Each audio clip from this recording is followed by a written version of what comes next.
Somewhere in a Dutch university lab, a machine looked at a 2,000-year-old scrap of goat skin and figured out something that 70 years of the world's best scholars had argued about but could never actually prove.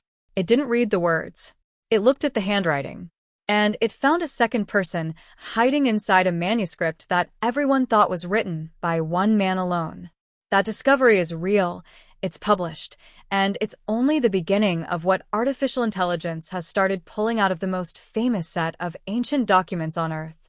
By the end of this video, you'll understand why researchers are calling this a new door into the ancient world, and why what's behind that door is forcing a rewrite of what we thought we knew about the Bible, about the people who copied it, and about the centuries when Judaism and Christianity were taking shape side by side. Let's go back to where this all started. In the winter of 1946 or early 1947, the exact date has always been a little fuzzy. A young Bedouin shepherd was out in the cliffs above the northwestern shore of the Dead Sea, looking for a goat that had wandered off. The terrain there is brutal. Dry limestone ravines, blinding heat in the day, caves worn into the hillside by wind and water over thousands of years. The story goes that he tossed a rock into one of those caves, hoping the noise would spook the goat out into the open. Instead, he heard something break. When he climbed in to see what it was, he found tall clay jars, sealed shut, sitting undisturbed since roughly the time of Jesus. Inside them were scrolls, leather and papyrus, covered in Hebrew and Aramaic writing, kept intact for 2,000 years by the driest possible desert air. Nobody in that cave that day understood what they had just stumbled onto. The scrolls eventually passed through antiquities dealers in Bethlehem and Jerusalem, and from there into the hands of scholars, and what followed was one of the greatest archaeological discoveries of the 20th century. Over the next decade, both professional archaeologists and local treasure hunters combed 11 caves near the ruins of Qumran and pulled out fragments from more than 900 separate manuscripts, tens of thousands of individual pieces of parchment and papyrus, some no bigger than a coin, ranging in age from roughly the 3rd century before the Common Era up through the 1st century after it. That window matters enormously because it covers the final stretch of the Second Temple period in Judaism and the very beginning of the Christian movement. Before these scrolls turned up, the oldest complete Hebrew Bible manuscripts anyone possessed were medieval copies, made by Jewish scribes around 1,000 years after Christ. Those are called the Masoretic texts, and until 1947 they were essentially the foundation for every translation of the Old Testament in existence. That left an uncomfortable gap. The events described in those texts, the Exodus, the United Kingdom under David and Solomon, the Babylonian exile, were supposed to have happened over 1,000 years before the oldest copy anyone had ever seen. Copying by hand for that many centuries leaves room for drift. Scribal slips, regional edits, deliberate changes, lost passages. Scholars simply had no way to check. The Dead Sea Scrolls closed a huge part of that gap in one stroke. Among the very first scrolls recovered, from what's now called Cave 1, was a nearly complete copy of the Book of Isaiah, dated to around 100 years before Jesus, more than 1,000 years older than any Isaiah manuscript anyone had previously held. When researchers laid it next to the medieval Masoretic version, the match was striking. Word for word, across a millennium of copying, the text had barely moved. That was a genuinely reassuring finding for anyone wondering how faithfully these texts had survived. But it wasn't the whole story. Other scrolls in the collection didn't match the Masoretic tradition at all. Some lined up instead with the Greek translation known as the Septuagint, and some matched neither one. What the scrolls revealed is that the Hebrew Bible, in this early period, wasn't yet one single fixed book. It was a living tradition, with several versions of the same texts circulating among different communities, still years away from being locked into a standard form. Now, who actually produced these scrolls has been argued about since day one.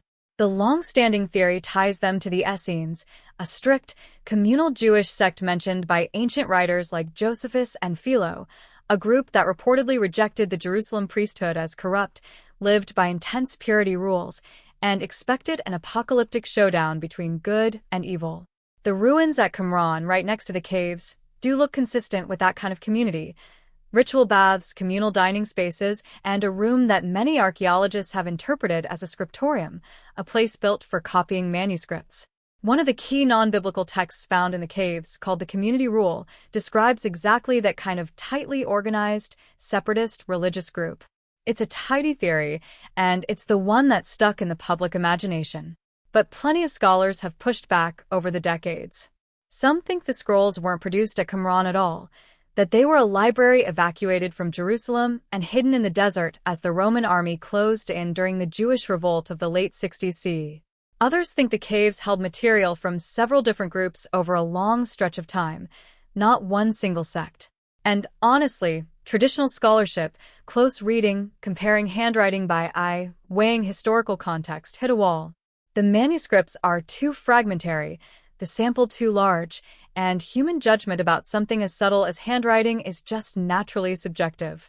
That's the exact kind of problem where AI turns out to be useful. The most important breakthrough here didn't come from a Hollywood-style plot twist. It came from a research group at the University of Groningen in the Netherlands, led by Mladen Popovic, who directs the university's Qumran Institute, working with computer scientist Lambert Shoemaker and researcher Maruf Daly. They built a system that could analyze scroll handwriting at a level of detail no human eye could match, not just the general shape of the letters, but the microscopic variations in how the ink was laid down, the pressure, the curve of a stroke, the tiny biomechanical fingerprint that every individual hand leaves behind without meaning to. Human paleographers had tried this kind of analysis for decades, but two experts looking at the same page could easily disagree about whether they were seeing one scribe or two. The whole exercise ran on intuition dressed up as expertise. The Groningen team wanted something closer to objective measurement.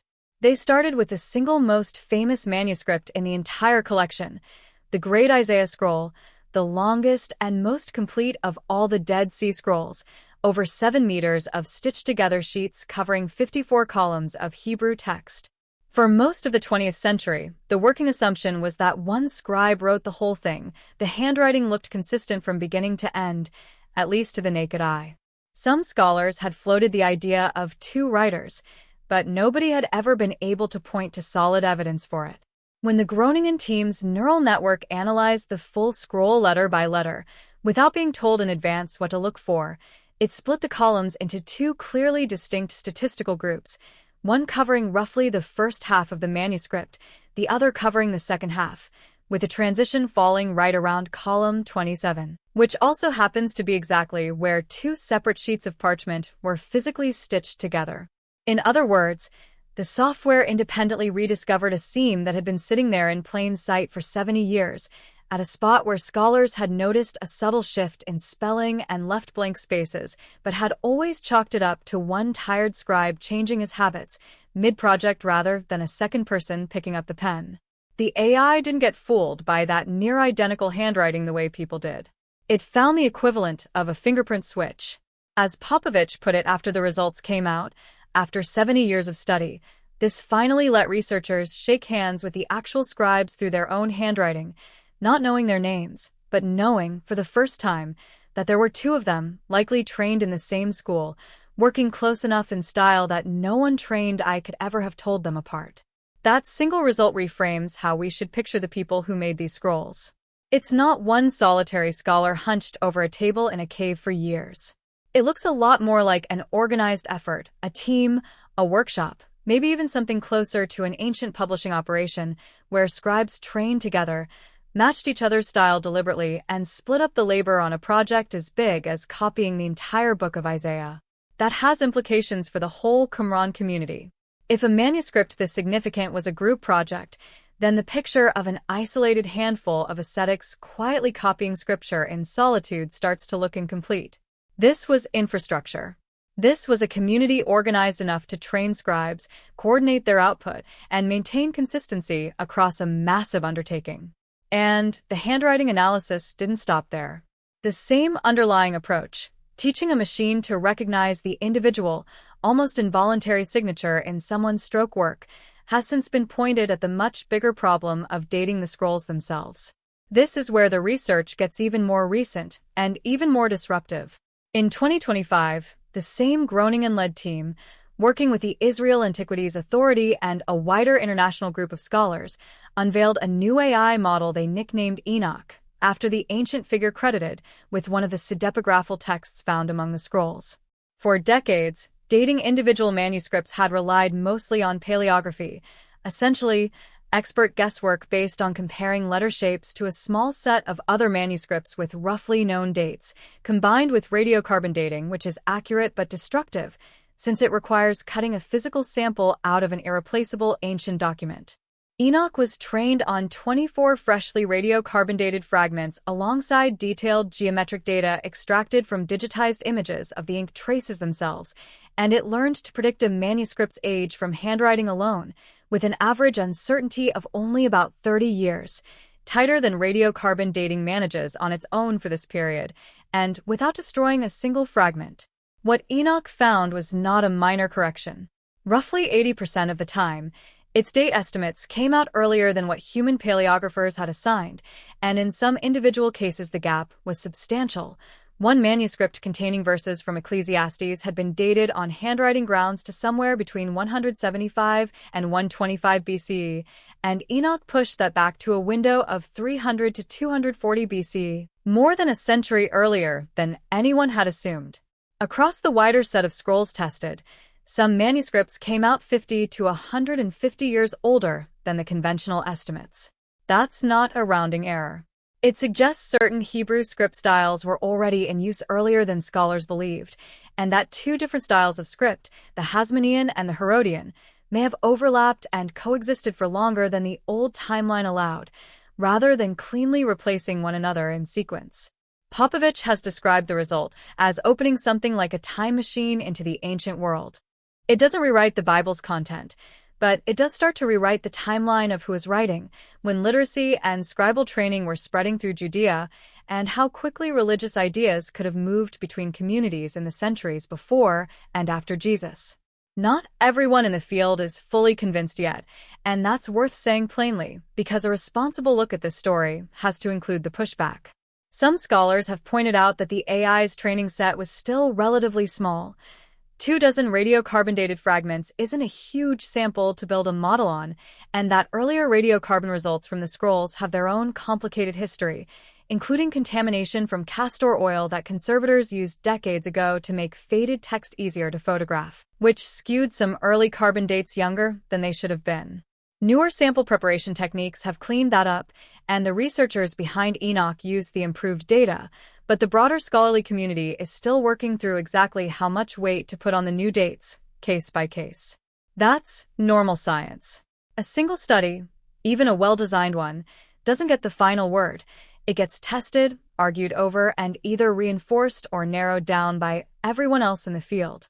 What's not in dispute is that the tool works well enough to be taken seriously, and that it's already shifting individual dates for specific, named manuscripts in ways that specialists are having to respond to. Step back and look at what these two AI projects add up to together. The handwriting identification work on the Great Isaiah Scroll shows that individual scrolls, even single famous ones, can hide multiple authors in plain sight, invisible to the eye, detectable to a machine trained on the physical residue of someone's hand movements. The Enoch dating model shows that the very timeline we've used to sort these documents by age has been resting on paleographic judgment calls that were more approximate than anyone wanted to admit, and that a data-driven approach can tighten that up dramatically. Put those together and you get a genuinely different picture of the people who made the Dead Sea Scrolls, not isolated copyists working alone across a vague, poorly pinned down span of centuries, but organized scribal communities trained together, producing manuscripts in a period that can now be dated with far more precision than before, a period that, as Popovich himself has pointed out, sits right at the moment when ancient Judaism was being reshaped and early Christianity was just beginning to take form. None of this hands us a neat, final answer about who exactly the Qumran community was, or how directly their ideas connected to the first Christians.